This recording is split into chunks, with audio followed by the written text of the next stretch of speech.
चल. नमस्कार, माझे नाव सार्थक सचिन गोळे आहे. जिल्हा परिषद प्राथमिक शाळा धनगाव या ठिकाणी मी विद्यार्थी आहे. आपण बघू शकतो की विकसित भारत बिल्डथॉन 2025 या उपक्रमाअंतर्गत वर्तुळातील विविध संकल्पना या ठिकाणी सर्व विद्यार्थी आम्ही सादर करणार आहोत. तर सर्वात अगोदर मी ओमकार याला मी या ठिकाणी बोलवतो. वर्तुळाचं परिव्याख्या सांगतो. वर्तुळाच्या बाह्य सीमारेषेत लांबी म्हणजे वर्तुळाचे परिघ असे म्हणतात. वर्तुळाचं केंद्र व वर्तुळावरील कोणत्याही एका बिंदूला जोडणाऱ्या रेषाला त्याची त्रिज्या असे म्हणतात. वर्तुळ केंद्र व वर्तुळावरील कोणत्याही एका बिंदूला जोडणाऱ्या रेषाखंडास त्याची त्रिज्या असे म्हणतात.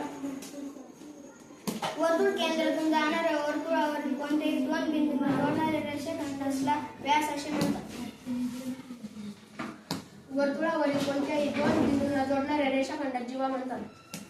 वर्तुळाच्या काळामध्ये का वापर केला जातो? काही सगळ्या वाहनांना वर्तुळासारखे चाक का असतात? कारण गाड्यांना